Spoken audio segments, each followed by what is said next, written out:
He hadn't spoken in 14 months, but that afternoon, as she twirled barefoot on the marble floor with him limp in her arms, he let out a sound his father hadn't heard since the accident, a laugh.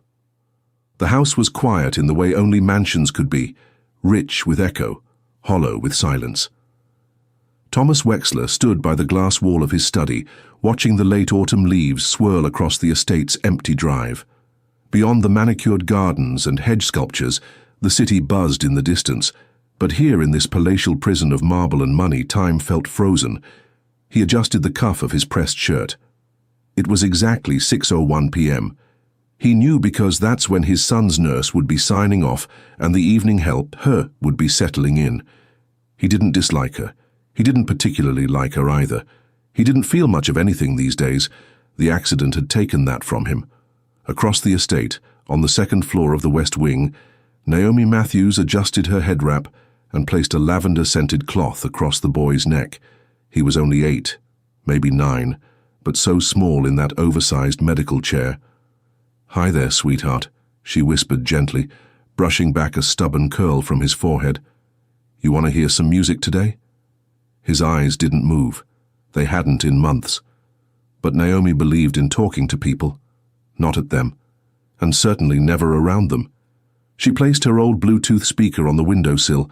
Soft jazz floated out, warm, earthy, playful, something from a simpler time. She let it play as she pulled out the evening meds. Then she did something no one in that house ever did. She danced, not wildly, just her hips swaying gently, the curve of her arms matching the rhythm, as if she were inviting the silence itself to come dance with her. If you'd looked from the hallway, it would have seemed like a mother dancing with her child, or a sister coaxing joy from stillness. But in the shadows beyond the open door, someone was watching. Thomas stood frozen. He had come to check on a document in the library, but the faint sound of music had led him here. What he saw turned something over in his chest. Naomi hadn't seen him yet. She was humming now. "You like that one, baby boy," she said softly, turning the chair toward the window. The last light of day haloed around her figure. She didn't look like help. She looked like hope. His son's mouth twitched. Was that a smile? Thomas stepped back, quietly, before she could notice him. He didn't sleep that night. The following evening, Naomi returned as usual, her soft, floral perfume and even softer footsteps carrying into the boy's room. She didn't know Thomas had seen her the day before. She didn't know how long he'd stood there, or that he'd watched the replay of the hallway camera 3 times in his private study later that night. She only knew that when she stepped into the boy's room that evening, something felt lighter. "Hey, little man," she whispered, touching his wrist lightly. "You ready to let me show you that 2-step again?" Outside the door, Thomas hesitated. He should walk away. He was the employer. She was the maid. His son was broken, but his feet didn't move. Inside, Naomi was swaying again, not full-out dancing like before, but rhythmic, almost meditative. She placed one hand on the boy's chair and lifted the other into the air as if imagining him rising to meet her. A soft blues tune swirled through the room. She hummed, a low, honey-smooth sound, and began to talk. "You know what I learned, baby boy. The body remembers joy. Even if the mind forgets, even if the words get stuck somewhere deep, the body remembers dancing." Thomas's eyes stung. She continued, spinning lightly, catching the boy's hand in her own. "Your daddy probably danced once," she said with a playful laugh. "Bet he had 2 left feet, though." She didn't see Thomas clench his jaw behind the door, but his son did. The boy's right hand twitched, not a full movement, barely a flicker. But Naomi stopped. She saw it, and her breath caught in her throat. "Do that again," she whispered. Silence. Then, just barely, his index finger moved. Naomi dropped to her knees. "Oh my God, baby." She placed her hand over his and held it gently. Thomas stumbled back. His heart pounded. His face was flushed. His legs trembled. What he had just witnessed, he couldn't explain. His son had responded, not to therapy, not to the expensive specialists, to her, to the maid, to the music, to love. He didn't sleep again that night, not from pain, but from something scarier. Hope. Thomas didn't enter his son's room for the next 3 days. He told himself he was busy, that the markets were volatile, that he needed to manage the estate's legal documents. But really, he was afraid. Afraid of that small twitch in his son's hand. Afraid of what it meant that he hadn't been the one to draw it out. Afraid of the truth Naomi had unearthed, that maybe, just maybe, love could do what all his money couldn't. Naomi noticed the shift immediately. The house was colder again. Not physically. The temperature held steady at 72 degrees. But emotionally, something had iced over. The nurse, Linda, had returned to the boy's side during the day. Naomi's evening hours felt clipped, watched. And then, on the 4th evening, the music speaker was gone. She found it missing from its usual spot on the window ledge. A pale blue envelope rested in its place. Inside, a typed note. Please refrain from non-therapeutic activities in the boys' recovery suite. This includes music, dancing, and unnecessary physical interaction. Thank you. Management. She stood still, the note trembling in her hand. She knew management was him. Downstairs, Thomas poured himself a 3rd drink of scotch, neat, in the dim silence of his study. He hadn't intended to be cruel. He just didn't know what to do with what he'd felt. She was the maid. This was his son, and yet he couldn't shake the image of her spinning, full of warmth, holding a child who hadn't smiled in over a year. What right did she have to do what he couldn't? Naomi didn't confront him that night, but she didn't dance either. She sat beside the boy, humming under her breath, her fingers still aching to move. The boy's eyes twitched in confusion or pain. It was hard to tell. "I'm sorry, baby," she whispered, gently squeezing his hand. "I didn't mean to make anything worse." His eyes blinked once, slow, deliberate. A tear slid down his cheek. Can healing be stopped by fear? Or is love always stronger, no matter the rules? Drop your thoughts below. The storm came in the early hours. Heavy rains, howling winds, and a county-wide power outage left the Wexler estate running solely on backup generators. The system powered only vital rooms, the security gate, master bedroom, and the medical suite. It also disabled the private elevators, which meant Naomi was stuck upstairs. Thomas had been informed via intercom that the backup unit had malfunctioned and the staff quarters were temporarily inaccessible. He'd cursed under his breath, until the house manager added, "She's still up there, the maid, Naomi, with your son." A part of him wanted to storm up and send her home, storm or no storm, but something in his chest, pride, guilt, shame, stopped him. Instead, he poured himself another coffee and sat in the quiet living room, waiting. Upstairs, Naomi paced. The boy had cried. Not loudly, but quietly. 2 wet lines streaking down his temples as the power blinked out and machines rebooted. She had held him then, against protocol, whispering against his temple, "Shh, baby, I got you." No music, no light, just her heartbeat and his labored breath. Around 9:17 p.m., Thomas finally came up, flashlight in hand. He found them in the dim candlelight sitting on the floor beside the bed. Naomi looked up, startled. "I thought the stairs were blocked." "They're not," he replied curtly. "They're just long." He stood there for a beat too long. Then she spoke, low and steady. "If you want me to leave, I'll need help down. And a flashlight." She was challenging him, but gently, with dignity. He sighed, ran a hand through his damp hair. "No, don't leave. He needs you." That admission cost him more than she could know. She nodded. "I'll stay the night then. But you'll need to help me with his meds.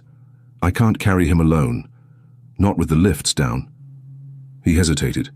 I've never touched him since the accident." Her eyes searched his. "Then maybe now's a good time to start." Together, they lifted the boy, slowly, carefully, and repositioned him on the bed. It was awkward, tense, but in that moment something shifted. The three of them for the first time existed not as roles, boss, maid, patient, but as people. Naomi lit another candle. Thomas sat beside the bed, and for the first time in 14 months he whispered, "Hey, buddy." His son blinked once, then again. Thomas's voice cracked. "You still in there?" Naomi didn't speak. She just smiled, letting the silence speak louder than any words could. The rain softened sometime after midnight. Thomas and Naomi sat quietly by the boy's bed, the candlelight casting long, flickering shadows along the wall. The backup generator still hummed faintly in the background. She broke the silence first. "You ever wonder if you did something wrong, and the universe is punishing you for it?" He turned toward her slowly, not answering. She didn't wait for permission. "My son was 3 months old when I left him," she said quietly. "Had to. No job, no milk, no heat. Left him with my sister while I worked the night shift at the hospital. I was just a cleaner then, back in Atlanta. Got off late one night, came home and—" She paused, swallowed. "He was gone. Not dead. Just gone. My sister's ex took him, crossed state lines. Police never found him. It's been 11 years. Thomas's face tightened. She smiled, but it was brittle. "I came here thinking it'd be just another paycheck, but your boy, he reminds me of mine. The way his forehead crinkles when he dreams. The way he holds his breath sometimes, like he's waiting to be heard." Thomas stared at her. For a long time he said nothing. Then he stood. Naomi assumed he was leaving, emotionally withdrawing again. But instead, he walked to the corner of the room, opened a drawer, and pulled out a photo frame. He handed it to her. It was a picture of his wife and their son. "I wasn't there that day," he said, voice hollow. "The day of the crash. I was closing a deal in Chicago. I ignored her call. Twice." She left a voicemail. "Just wanted to tell you we're headed to the zoo. He's so excited, baby." He looked down. "She died instantly. He survived." Naomi's hand covered her mouth. Thomas turned away, eyes glassy. "Sometimes I think God kept him alive just to punish me, a daily reminder of what I wasn't, of who I failed." The air between them felt sacred now, heavy, real. She stood slowly and stepped closer. "You didn't fail him," she whispered. "You're still here." He shook his head. "But I don't know how to be enough." "You don't have to be enough," she said. "You just have to be real. Even broken things can hold love." And for the first time in 14 months, Thomas cried. Not a single tear, not a manly sniff, but a deep, gut-wrenching release that broke the silence of the house. She didn't touch him. She just stayed close. And his son's eyes, half closed and unreadable for so long, flickered with something soft, something alive. The storm passed by dawn. Naomi woke, curled up in the armchair, a blanket wrapped around her shoulders that she didn't remember pulling over herself. Thomas was gone from the room, but a small plate of toast and scrambled eggs waited for her on the nightstand. She blinked, smiled, and for the first time in weeks, so did the boy. It was faint, but real. She leaned close. "You see that? You got your daddy to cook, that's a miracle." Downstairs, Thomas wasn't cooking, not really. The housekeeper had returned and insisted he take the morning off, but he had plated the food, himself, and he'd left it. For her. Later that afternoon, Naomi asked permission to take the boy outside. It was warm, sunny. The garden was full of scent and birdsong. To her surprise, Thomas didn't just allow it. He joined them. They wheeled the boy onto the patio under the giant umbrella near the koi pond. Thomas sat on the edge of a stone bench, awkward but present. Naomi laid a soft blanket out for the boy's legs and started to hum. He chuckled. Not Thomas, the boy. It wasn't loud, more like a breath that caught and hiccuped, but it was laughter. Thomas froze. His hands started to tremble. Naomi covered her mouth, then looked up at the father. "Talk to him," she said gently, "just like that day." Thomas swallowed. I don't know what to say. Doesn't matter. Just say anything. So Thomas leaned in, voice unsteady. Hey, buddy. Remember that zoo trip we never got to finish? You were so excited about the monkeys, screaming louder than they were. I bet they're still mad you took their spotlight. A breath. Then, again, laughter. A full, light, wheezy chuckle. Naomi's hands flew to her heart. Thomas covered his eyes. And then he laughed too, a real one, full of disbelief, and something else. Relief. The wall was breaking. That afternoon they stayed in the garden until the light faded. Naomi told stories from her old neighborhood, silly, wild ones. Thomas shared about the time he tried to build a treehouse and broke his arm falling out of a bush. The boy didn't move, but his eyes did, following them, trusting, breathing, healing. For a few hours, the house didn't feel like a grave. It felt like home. The moment started small, like they always do. It was a Tuesday. The nurse had the day off. Naomi was tending to the boy in the afternoon, brushing his hair, humming softly, when Thomas came into the room holding a phone. His face was pale. I need to talk to you, he said. Naomi looked up, sensing something sharp in his voice. He didn't sit. He just stood there, phone still in his hand. I had a call this morning, he began, from someone at the agency. Her brow furrowed. Okay. They told me. His voice cracked. They told me you falsified your file. Naomi straightened. Excuse me? You said you had no dependents, no family obligations, that you were fully available. Her throat tightened. I didn't lie, she said low. Thomas's eyes flickered. You didn't tell the truth either. There was a long silence. Then she said it. I didn't tell them about my son because I didn't think it mattered. I'm not asking for sympathy. I needed the job. He exhaled harshly. Do you know what kind of liability that puts on me? If they find out, if who finds out, she snapped. I've done nothing but love that boy. You're not supposed to love him, he shouted suddenly. The words echoed in the room like a slap. Naomi froze. So did the boy. Thomas's voice dropped. You're the maid, Naomi, not his mother, not his therapist, not... He stopped. Her voice came out cold. Not what, Thomas? He looked at her, and in his eyes she saw the fear. He had started to care for her, more than he meant to, and it scared him. He backed away from it the only way he knew how, by burning everything. I think it's best we bring in someone else, he said stiffly. A professional. Naomi blinked hard, her vision blurring. You want me gone? He didn't answer, but the silence said everything. She turned toward the boy, kissed his forehead and whispered, You keep smiling, baby boy, no matter who tries to take your light. Then she walked out. Thomas stood there, breathing hard, fists clenched. His son looked at him, and for the first time, the boy's lip quivered. A single tear rolled down his cheek. Thomas sat down beside him, hands shaking. I'm sorry, he whispered. I'm so damn sorry. But it was too late. Naomi was gone, and the house was quiet again, not peaceful, empty. Naomi didn't cry in the Uber. She didn't cry when she reached her tiny apartment on the south side of town. She didn't cry when she took off her uniform and folded it neatly, laying it on her bed like it still belonged to a part of her. But at 2:17 a.m., when she found the small hand-drawn picture the boy had made, one she'd never even seen him draw, tucked into her side bag, she broke. Crayons, a stick figure of her, a bigger one of him. They were holding hands, and above them, scribbled in uneven letters, Naomi's smile buns, my favorite.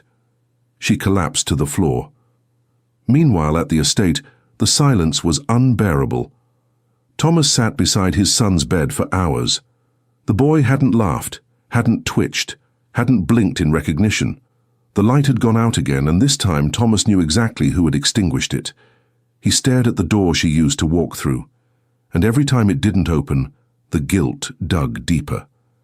That night, he did something he hadn't done since the funeral. He prayed, not for himself, for his son, and for Naomi. The next morning, he made calls, not to the agency, to the police department in Atlanta. He didn't ask why, he just told them a story, about a woman, about a son stolen, about a family broken. He hired a private investigator, quietly, discreetly. And then he drove. Not in the Bentley, in his late wife's old Camry. He pulled up to Naomi's building just before noon. His hands shook on the steering wheel. He rehearsed the words 1,000 times, but nothing prepared him for the moment she opened the door. She looked tired, worn, beautiful. He held up the picture she'd drawn. "I found this in his bed," he lied. "I think it was meant for you." She took it silently.